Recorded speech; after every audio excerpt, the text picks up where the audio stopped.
Pemirsa, pemerintah sedang menyelesaikan aturan turunan Undang-Undang Aparatur Sipil Negara (ASN) yang mengatur mekanisme anggota TNI Polri bisa mengisi sejumlah jabatan sipil ASN.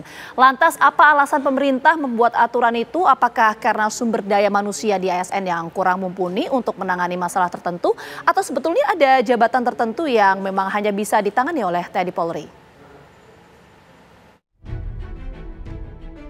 Pemerintah sedang menyelesaikan aturan turunan Undang-Undang Aparatur Sipil Negara (ASN) yang mengatur mekanisme anggota TNI Polri bisa mengisi sejumlah jabatan sipil ASN.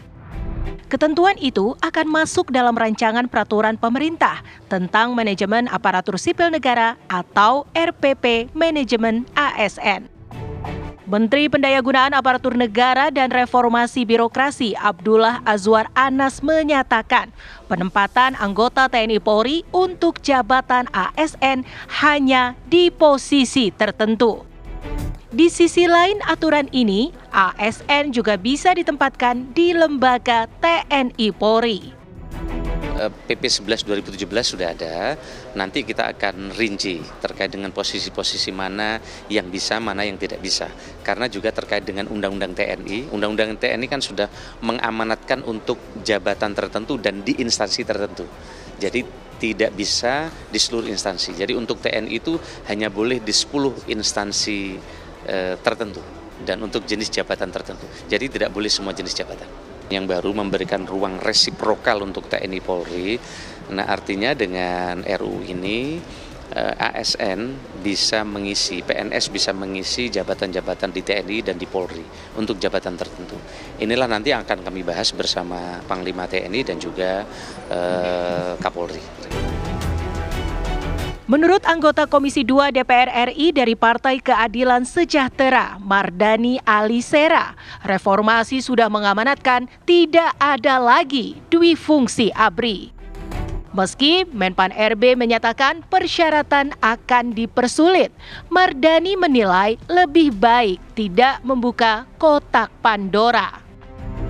TNI Polri karena reformasi memang sudah menggarisbawahi wajib ada kanal sendiri, ya, tidak ada lagi dui fungsi, ya, tapi masing-masing fokus profesionalitas. Maka PKS menganggap biarkan institusi TNI dan Polri dan institusi sipil dikelola dengan dua manajemen yang berbeda. Tri sudah mengatakan akan dipersulit migrasi dari TNI Polri ke ASN atau ASN ke TNI Polri. Perlu ada persyaratan khusus. Tetapi yang lebih baik jangan buka kotak Pandora. Sebaiknya teman-teman TNI Polri full urus TNI Polri karena itu juga banyak, ASN diurus sipil.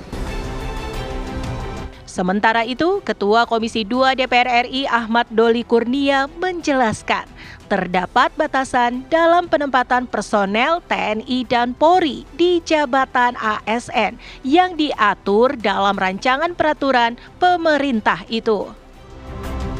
Jadi sebenarnya tidak ada yang berubah. Jadi boleh TNI atau Polri itu bisa masuk ke lingkungan ASN, ya, dengan batas-batas tertentu. Jadi yang berkaitan dengan tugas fungsi pokoknya di lembaganya masing-masing dan kemudian pada level tertentu. Jadi nggak semua, jadi cuma hanya eselon 1 dan di pemerintah pusat. Jadi nggak boleh di semua lingkungan, apalagi di pemerintah daerah gitu. Jadi memang ada batas-batas tertentu. Karena apa? Karena memang ada di posisi-posisi di ASN itu yang memang memerlukan posisi bapak-bapak dan ibu-ibu dari TNI dan Polri. Rencana personel TNI dan Polri bisa menduduki posisi ASN kini menjadi perhatian publik. Apakah ini karena sumber daya manusia di ASN kurang mumpuni untuk menangani masalah tertentu? Atau ada jabatan tertentu yang memang hanya bisa ditangani oleh TNI Polri? Apakah ASN juga punya peluang untuk masuk ke dalam TNI Polri? Tim TV One mengabarkan. Langsung saja pemirsa, kami ajak Anda bergabung bersama dengan PLT Deputi Bidang Sumber Daya Manusia Aparatur Kementerian Menpan RB ada Bapak Aba Subagja. Pak Aba Subagja, kami ingin tahu Pak, di dalam rancangan peraturan pemerintah kabarnya mengatur batasan penempatan posisi atau jabatan TNI Polri di jajaran aparatur sipil negara ASN. Seperti apa Pak mekanismenya? Sudah sampai ke sana? Iya, iya. Baik, makasih Mas Andro, Mbak Gina. Jadi yang pertama memang sinergitas pengisian jabatan TNI Polri itu memang penting. Jadi sinergitas itu penting. Karena di ASN pun sebetulnya ada jabatan-jabatan di instansi tertentu yang memang dapat diduduki. Jadi dapat itu bisa iya, bisa tidak. Karena dia dapat, maka kompetensinya itu harus nyambung antara kompetensi jabatan itu dengan kompetensi di jabatan ASN. Jadi contoh misalnya kalau kita bicara di Kementerian Pertahanan, di BNN, misalnya ada deputi penindakan, kan itu bukan hanya bisa diisi oleh ASN, tapi juga bisa atau dapat juga diisi oleh teman-teman dari Polri sepanjang, nah ini sepanjang catatannya, kompetensi PNS-nya belum terpenuhi. Ya, misalnya di deputi penindakan, mereka belum punya kompetensi di bidang itu, bisa saja nanti teman-teman Polri bisa mengisi di jabatan itu yang kompetensinya memang tadi nyambung dengan kompetensi di jabatan itu. Jadi intinya adalah sinergitas ya, saling mengisi ya. Jadi apabila ada jabatan-jabatan tertentu pada instansi pusat tertentu, jadi tidak semua instansi misalnya dapat diduduki oleh teman-teman TNI dan Polri. Jadi itu bukan merupakan satu kewajiban, tapi merupakan satu kebutuhan apabila memang dibutuhkan oleh instansi yang bersangkutan. Dan ada mekanismenya. Gitu, dan ada mekanismenya begitu. Oke, tidak semua instansi bisa diduduki atau dijabati oleh anggota TNI Polri. Itu instansi mana saja Pak? Kalau tadi Pak Aba menyampaikan bahwa misalnya BNN, Kemenhan, Kemenkumham, BNPT, BNPB itu kan biasanya diisi ya oleh anggota TNI dan juga Polri. Ada kemungkinan nggak di luar itu posnya? Ya, jadi ada dua.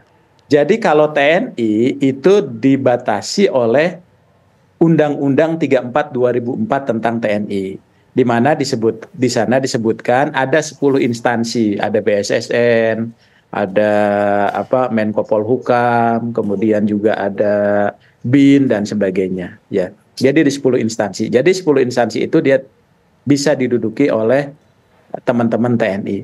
Tapi di Undang-Undang 2 2002 itu tentang Polri itu menyebutkan apabila bukan instansinya tapi sepanjang memiliki keterkaitan. Nah, karena dia mengatur tentang keterkaitan, maka di dalam PP kita tuh diatur. Diatur apa? Keterkaitannya itu sampai sejauh mana kompetensinya. Dan itu pun harus atas dasar permintaan dari instansi. Jadi kalau instansinya meminta, baru Pak Kapolri itu atau Pak Panglima TNI itu dia akan mengirimkan ya personil terbaiknya untuk bisa ditempatkan di jabatan ASN. Jadi proses ini ada mekanismenya gitu ya, tidak serta-merta dikirimkan lalu dia duduk dalam jabatan ASN. Dan apabila dia akan mengikuti atau akan menduduki jabatan pimpinan tinggi seperti eselon 1, eselon 2, maka mekanismenya harus mengikuti mekanisme di dalam PP 11 2017 ya tentang manajemen PNS, dan dia harus mengikuti seleksi terbuka kompetitif ya. Jadi artinya ini ada mekanisme, tidak serta-merta mereka itu masuk ke dalam jabatan-jabatan ASN. Begitu Mbak Gina. Pak Abbas, ingat kami kan ASN ini selalu berprinsip kaya fungsi tapi ramping secara struktural ya Pak ya. Kami bayangkan kalau ada TNI Polri gabung lagi di ASN supaya tidak terjadi benturan atau gesekan Pak dengan pejabat-pejabat struktural itu bagaimana Pak? Nah, saat ini memang ketika jabatan-jabatan itu akan diisi oleh TNI Polri, sebetulnya instansi yang akan ditempati itu sudah menentukan jenis-jenis jabatan mana saja yang dapat diisi oleh personil TNI atau personil Polri. Jadi kita tahu betul mana, oh ini ada deputi pencegahan atau deputi pemberantasan gitu ya. Nah itu bisa saja dapat diisi oleh, sehingga tidak ada benturan. Jadi kita tahu betul bahwa teman-teman di dalam tuh ini loh yang sudah terpenuhi. Dan di satu saat ketika kompetensinya itu dipenuhi oleh PNS, maka seharusnya mereka itu dapat kembali ke instansi induknya gitu. Jadi artinya memang jabatan-jabatannya itu nanti akan ditentukan dulu mana jabatan yang dapat. Ini dapat ya. Jadi dapat itu bisa iya bisa tidak gitu loh. Baik, Pak Abbas, sebelum kita bicara soal lebih jauh soal mekanisme seleksinya, kita ingin fokus dulu soal pos-pos mana yang diperbolehkan untuk nanti anggota TNI Polri ini bisa menduduki ya Pak. Tadi pertanyaan saya belum terjawab Pak. Berarti artinya apakah misalnya saya sebutkan ya pos-pos selama ini yang dijabat oleh TNI Polri, ada BNN, Kemenham, Kemenkumham, BNPT, BNPB, terbuka peluang nggak itu di luar itu? Bisa ya. Oke, berarti yang kalau tidak boleh mana ini, aja? Tadi belum spesifik disebutkan. Kalau Kemenkumham nggak boleh. Jadi yang nuansanya adalah ada nuansa terkait dengan kompetensi TNI. Jadi kalau di undang-undang itu ada 10 instansi, ya ada Kemenkumham, ada Kemenkumham nggak ada Kemenhan, ada Polhukam, ada BNN, ada BSSN, ada BIN dan sebagainya.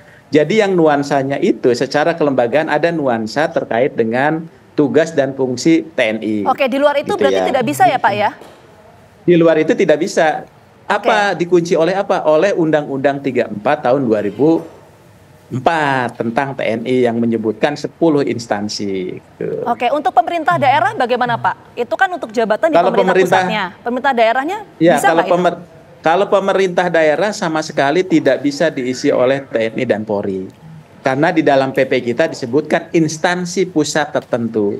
Kalau daerah itu tidak termasuk instansi pusat. Jadi kami sampaikan di sini tegaskan bahwa untuk pemerintah daerah tidak dapat diisi oleh TNI dan Polri. Pak Abah, kami juga ingin tahu hanya untuk instansi pusat. Baik, hanya untuk instansi pusat. Tapi kalau dari postur di birokrasi sekarang Pak, ketika diisi ASN dari TNI Polri ini, apakah secara jumlahnya lebih besar dibandingkan sebelumnya atau sama saja Pak komposisinya?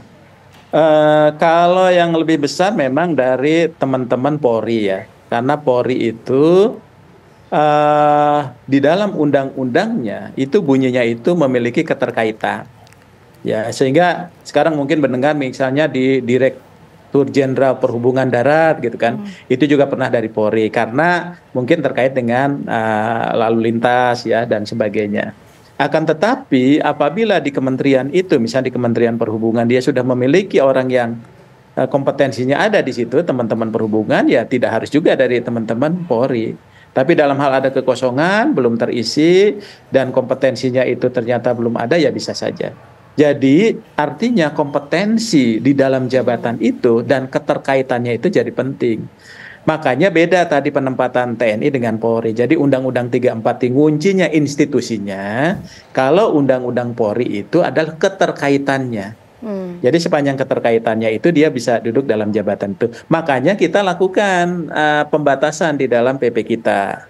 Ya, PP kita. Nah, PP kita itu menyebutkan ada keterkaitan tugas dan fungsi, kompetensinya juga terpenuhi, belum dimiliki kompetensinya oleh ASN atau oleh PNS dan sebagainya. Nah, yang menentukan itu sesungguhnya adalah nanti PPK yang bersangkutan. PPK itu adalah menteri, ya kemudian juga ada kepala LPNK dan sebagainya. Gitu. Pak Abah, kami juga dan harus ada mekanismenya. Kalau untuk posisi jabatan eselon, Pak, mereka ini langsung menempati eselon berapa, Pak, di ASN? Dia bisa eselon 1, eselon 2 juga bisa. Ya. Tapi sekarang ini tidak bisa beralih status, Mas Andro, gitu ya. Kalau dulu ada PP 15 2001, kalau dia beralih status. Misalnya ada tadinya dia bintang 3 atau bintang 2, dia beralih status jadi ASN. Kalau sekarang dia tidak bisa beralih status. Jadi bajunya itu ketika menduduki jabatan ASN tetap bisa dipakai. Gitu. Tapi pensiunnya, bukan pensiun PNS. Pensiunnya itu tetap menggunakan pensiun di TNI atau Polri. Jadi pensiunnya itu tetap misalnya 58 tahun gitu. Oke, itu tadi pos-pos yang bisa diduduki atau dijabati oleh anggota TNI Polri. Tadi pemerintah daerah nggak bisa, artinya kepala daerah nggak bisa. Kemudian berapa pos jabatan tertentu. Pertanyaan kami Pak, selanjutnya begini, kalau memang nanti anggota TNI Polri ini menduduki pos-pos atau jabatan tertentu, status di keanggotaan sebagai TNI Polri ini seperti apa? Apakah masih berstatus TNI Polri atau seperti apa? Ya, nah saat ini karena tidak ada pengaturan alih status dia jadi PNS, maka dia statusnya tetap TNI dan Polri tapi menduduki jabatan ASN. Gitu. Iya, jadi dia tetap, karena dia di dalam aturan PP 11 pun, di dalam PP yang baru pun ada kemungkinan kami tidak akan mengatur tentang pengalihan status yang bersangkutan jadi ASN. Karena banyak juga mungkin teman-teman Polri atau TNI itu dia bangga dengan statusnya saat ini, ya. Jadi karena dia sudah berkarir di situ, ingin juga pensiunnya itu dengan status TNI dan Polri. Makanya mereka itu tidak diberikan untuk alih status jadi ASN gitu. Oke, nah Pak, jadi tetap statusnya sebagai TNI Polri. Oke, statusnya sebagai TNI Polri, artinya kan bisa dikatakan rangkap jabatan ya begitu ya Pak ya. Nah, dengan rangkap jabatan seperti ini Pak, ada kekhawatiran yang muncul Pak. Dan juga pertanyaan dari publik, bagaimana kalau misalnya rangkap jabatan seperti ini nanti bisa saja ini mengembalikan dui fungsi ABRI seperti beberapa waktu yang lalu. Menjawab soal itu seperti apa Pak? Iya. Iya, jadi sebetulnya posisinya itu bukan rangkap jabatan, karena jabatannya tetap satu. Oke, tapi statusnya statusnya masih. Jadi kalau rangkap jabatan ini dia di TNI-nya jadi direktur, di ASN-nya jadi direktur, itu rangkap jabatan. Atau di sini fungsional, di sini struktural, itu nggak boleh. Kalau sekarang tidak ada. Jadi kalau dia menduduki jabatan ASN tidak boleh menduduki jabatan di TNI Polri-nya, gitu ya. Jadi tidak ada istilah rangkap jabatan sesungguhnya di sini, dia hanya satu jabatan di situ. Tapi nanti kita buat bahwa teman-teman TNI Polri ini yang duduki jabatan ASN tetap penilaiannya itu di jabatan ASN. Karena mereka itu sesungguhnya menduduki jabatan ASN sebagai satu bagian karir gitu. Karena ada juga seperti ini Pak Aba, ada juga kecurigaan, mungkin kekhawatiran dari masyarakat, jangan-jangan bisa tumpang tindih, ada konflik of interest juga. Ketika mereka statusnya tetap posisi militer tapi jabatannya di ASN. Iya. Nah, oleh sebab itu di dalam PP yang baru nanti kita mengatur nanti kedudukan yang bersangkutan. Nanti mungkin dalam periode berapa tahun mereka bisa menduduki, kemudian juga PPK bisa melakukan penilaian. Karena kan harapannya gini Mas Andre, Mbak Gina ya. Jadi kita mengambil teman-teman TNI Polri itu diharapkan bisa mengakselerasi kinerja ASN kan gitu ya. Jadi kalau misalnya kinerja juga tidak menjadi pengungkit, tentunya kita juga bisa melakukan evaluasi dan melaporkan kepada Panglima TNI atau kepada Kapolri bahwa ternyata begitu masuk di ICT ternyata kinerja organisasi kami juga nggak meningkat gitu. Jadi ada instrumen-instrumen lain yang mendukung bahwa orang ini bisa dilanjutkan atau tidak. Sama juga dengan ASN, jadi mereka akan mengikuti aturan-aturan ASN ketika menduduki jabatan-jabatan ASN gitu. Oke, baik, sebetulnya banyak sekali pertanyaan yang kami tanyakan, tapi sayang sekali waktunya terbatas. Sekali lagi terima kasih Pak Aba atas waktunya. Sama-sama. Sudah bergabung sama kami Sore Petang, sehat selalu. Iya, makasih semuanya, sehat selalu.